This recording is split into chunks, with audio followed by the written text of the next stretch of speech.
I bought this brown suit Yes. when I was like 27. I think because at Saturday Night Live, everyone was dressing up for the show. Yes. And I bought a suit at Barney's Co-op. And the guy, the salesman, I tried it on and it fit pretty well. I was like, oh, it's a nice suit. And he goes, now you know what you got to get with that. Little white shoes and a little white hat. And I was like, F. You get an F. Somebody just tweeted me that I have church face. Like, you have church face. I do. You have church face, too. Does that mean an old Filipino woman? Because those are the only people in church.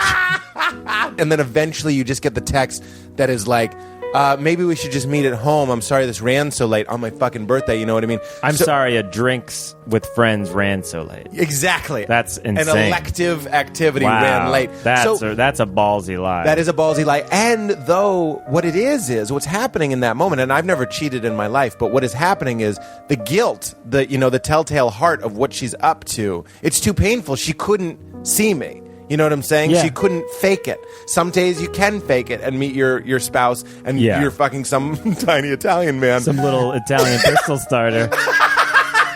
Some little Italian asshole that's stirring a sauce. Well, Hey, taste my sauce. With a towel over his shoulder in a sweatshirt. Hey, all right, hey, a couple meatballs for the meatballs. That's what your stupid ex-wife married. Is this, by the way, libel, what I'm doing? What? Can you sue me? Can your wife sue me? Your old dumb wife sue me for making fun of her? She, I don't harbor any hate or anger really towards her. Sometimes I dream about it and it makes me upset. But for the most part, I have peace about it. And I look back. Oh, you mean, is it because your life is 300% better? Your life, career, and general mood is 300% better? I'm so kind and forgiving. Than when you were married and doing premium blend? You're telling me you're happier now that you're a rich comedian? Than when you were hosting at the Boston and married living in the Headless Horseman town? You actually, one time I broke up with somebody and I was like, I know Radiohead, I called you, of course, and I was like, I know Radiohead is for when I'm dumped, but what do I listen to when I dump somebody? And you went, happy music. And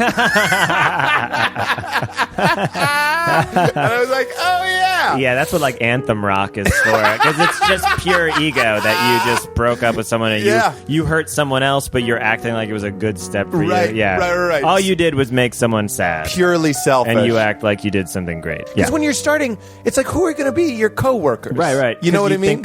You see a photo of like young Whoopi Goldberg with young Dana Carvey with like some guy that you've never heard of with like another big fat guy with a mustache that you've never heard of who they tell you was the funniest of all of them. There's always a guy that died that they tell you was the best one. Of course. Oh. Stu Guthman. He was hilarious. I know this sounds a lot like a courtship, but it kind of was.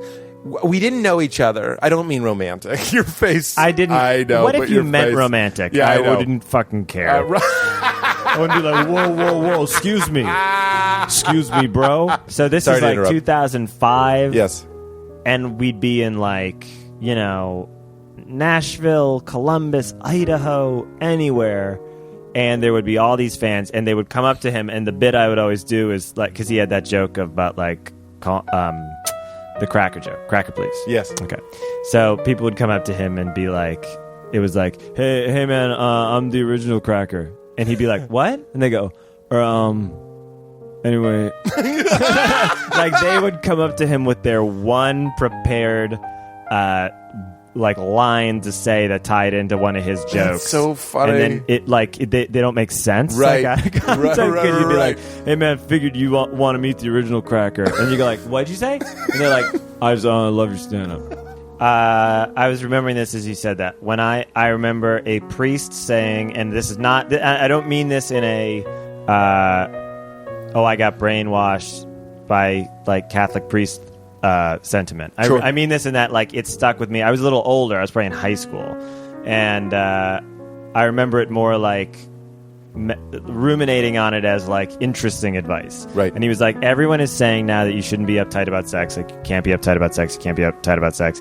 And I think he said something like, even outside of religion, if you're or this religion or like staying with this religion, if you're gonna lead a meaningful, interesting life, like you should be uptight about sex.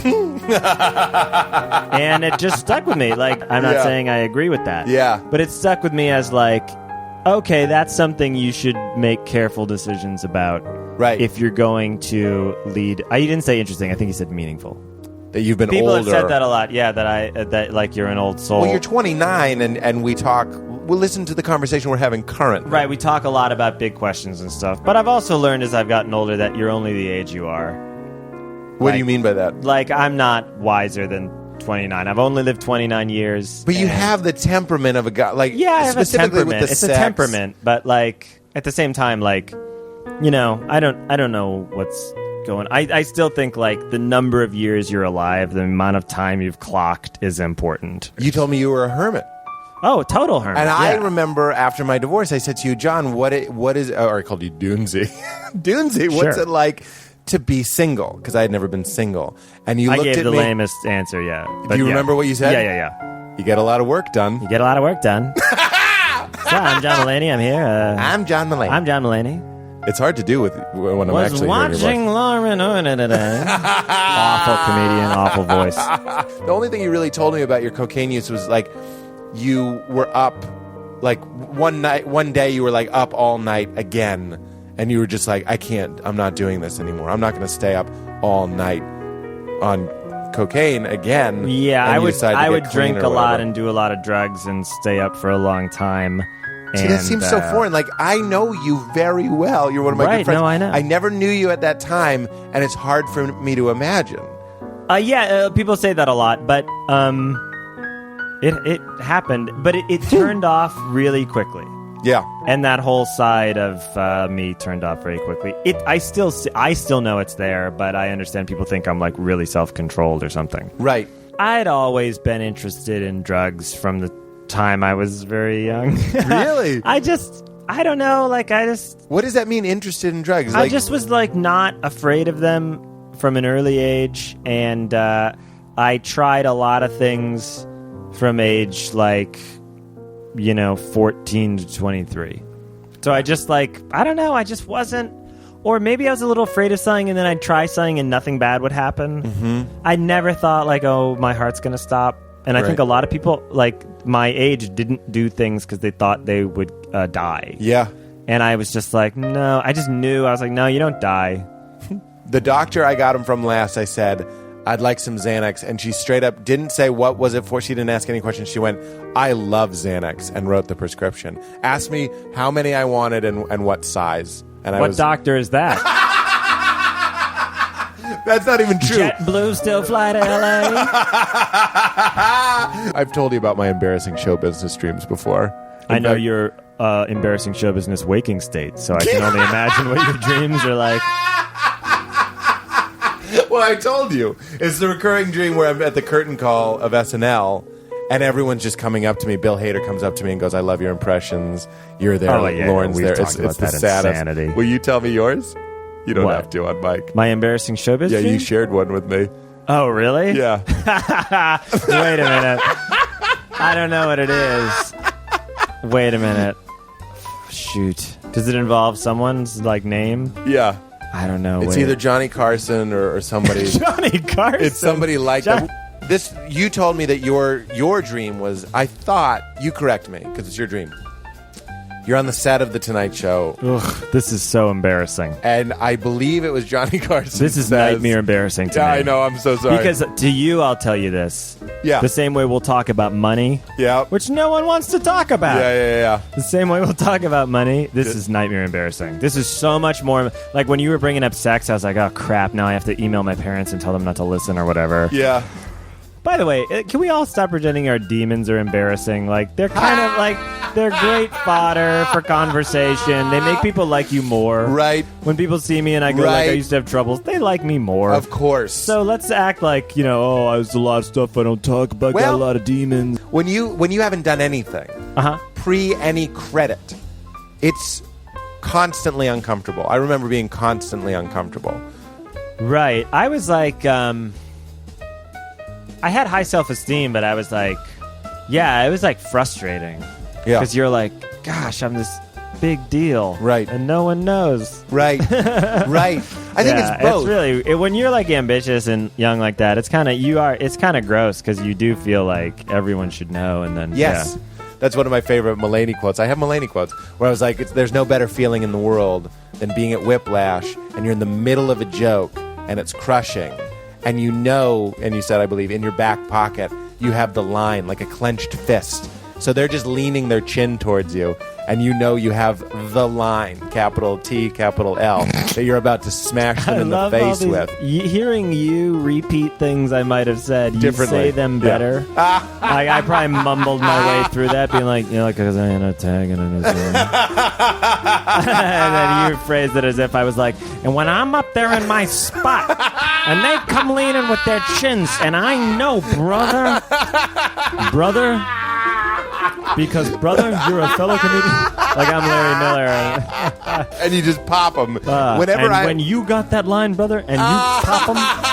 That's right. And then next thing you know, you told me that you would be like pitching jokes to Steve Martin and stuff. I got to do that once. That was really cool. I got to pitch Will you jokes tell him for a what monologue you wrote. Yeah, what was it? It was I the pitched Obama this joke. thing. This is not like... this was not correct for Steve Martin, but I just thought of this joke, and it seemed like attitudinally like he might do. Yeah. So he was talking about like, how there's been an election and the country's all different, and I was like, maybe it could be like, people keep saying you can't make fun of Barack Obama. What types of jokes could you make about Barack Obama? Hello, black jokes. Which is not like, no host would say that in the beginning of the show. That's offensive to a lot of people, but it's, I do like try to sit down and write jokes like, I've got 4 free hours. Yeah. I thought for a long time that doesn't work. Like, I was like, that's bullshit. You can't just sit down, but it does a little. Like, showing up and sitting down and deciding, like, you might write bad jokes, you might write crap, but like, I've always, if you push through it, like, you do get your brain going. Right. But I really was a person that was like, I just come up with bits by like having conversations and doing sets and things like that. Although you were great on Update. That was a big deal for me watching that. It was a big deal for me. I was really nervous. Oh yeah, I was so nervous because it's live and it's terrifying, and you rolled in. Yeah, what if I like fainted and said the N-word? Like for real. Oh, it's so scary. Even the chair rolling on a wood floor. A chair rolling on a wood floor. Yes. How chaotic is that? Yes. A swivel chair on a wood floor. Polished wood floor. You have to though. I always imagine that the chair only has like 2 inches and then there's a fall. There's a rope, yeah. No. It's like you stop yourself on the desk. Right. Hi! This is when I got hired at SNL, where I want to be. When I got hired at SNL that August, and it's August in New York, which is a very just stressful time in general. Like, something's up in New York in August. It turns into a 70s movie.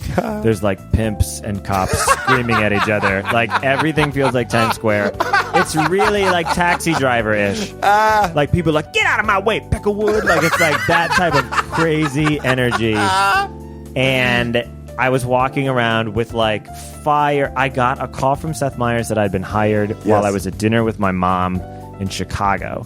And I got like a fire pit in my stomach that I'd rarely ever had before. And it stayed for like, I couldn't finish dinner. And it stayed for like 2 weeks. Oh my God. Like real fear of messing it up. And sadness from fear. Yes.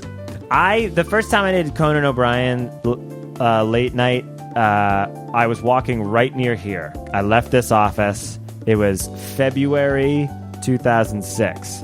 And I left this office and it was snowing and I was going to do Conan the next day. And I did a set at Gotham to run the set. It only went okay, which is fucking awful when you run like a TV set.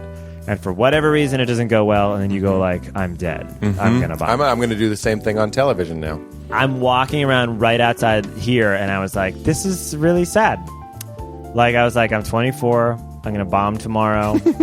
And it's really too bad. Like, I really wanted to be a comedian, and everyone's going to see me bomb, and it's going to go really badly. And I was like, I'd been so panicked about it that I got tired and sad because I couldn't be stressed anymore. Right. I always thought...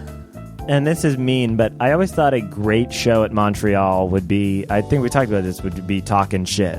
It'd be called we had the Talking idea- Shit, and it would be like the way comedians talk Really shit talk. about other comedians. Right. Even ones you like, you'll make fun of course. and or bitch or just be petty about the things that they're getting. Right. And I just find it really, I always laugh really hard when comics do that. When they turn their sights on each other, it's really funny. It's the best. And I don't mean a roast, because the roasts are always like you're hitting people on like a surface level, Yeah. and there's an agreed upon, Right. you know, you can go like, you got big ears and stuff. Right.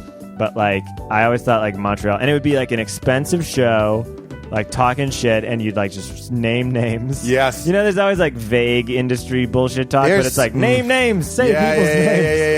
Yeah. And it would be really expensive, and like no phones, and there would just be in the beginning would be like, please don't Repeat. tweet any of this stuff, don't write about it, like Right. this is what the show is. Right, like right. those plays where they ask you to not reveal who the killer is. Just be like, don't tweet about this is why it's fun. This will be special. Yeah. Well, one of the ideas was to have the Talking Shit podcast where our voices are morphed. But then one of the problems with that was No, you'd know you it need was to know me. who it was. Yeah. You'd still know it was you. Little citizen. I just walked around.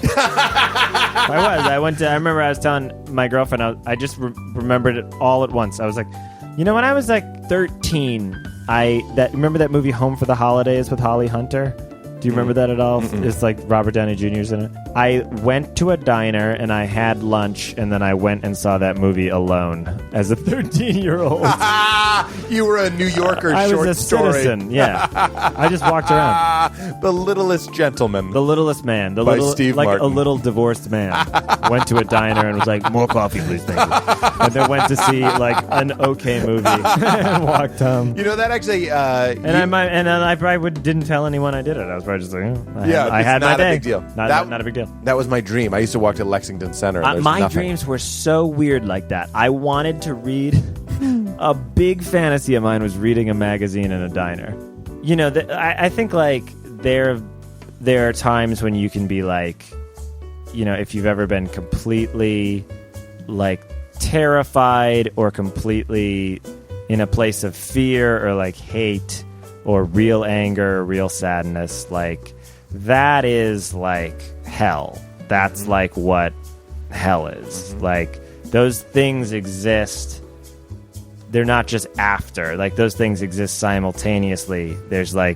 You get in different states of mind that are also those types of states that you hear about as being like punishment stuff. And then there are times when like you really feel like free from any kind of fear or envy or want or anything like that, and like that must be what like heaven is like. Right.